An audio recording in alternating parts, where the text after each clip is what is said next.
Maithili express की शानदार प्रस्तुति। प्रेम से बोली डमरू वाले बाबा की।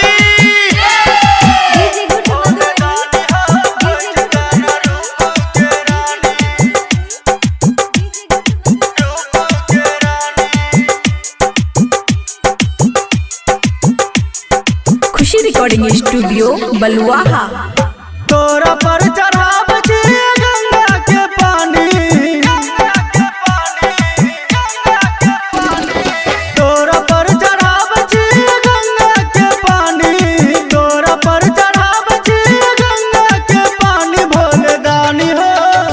भोले दानी हो खोज दान रूप के रानी। भोले दानी हो खोज दान रूप के रानी। कर शुरुआत हमर प्रेम के कहानी, कर शुरुआत हमर प्रेम के कहानी। भोले दानी हो खोज दान रूप के रानी। भोले दानी हो खोज दान रूप के रानी।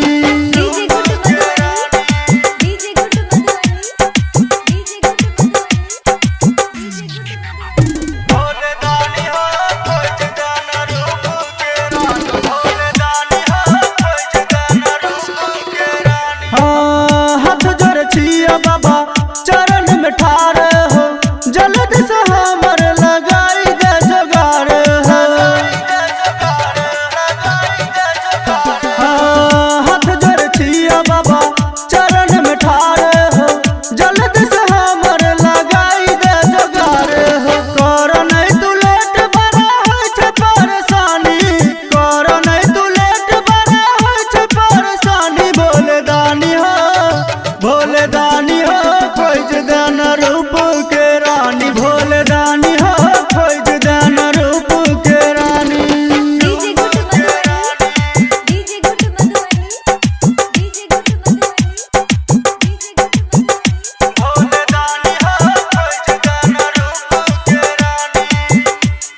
खुशी रिकॉर्डिंग स्टूडियो बलुआहा।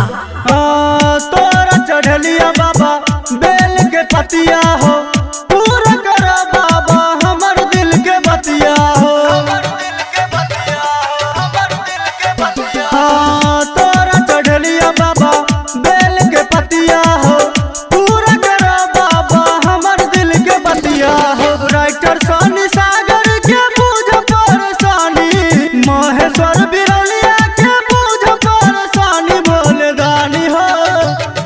दानी हो खोज दान रूप के रानी। भोले दानी हो खोज दान रूप के रानी।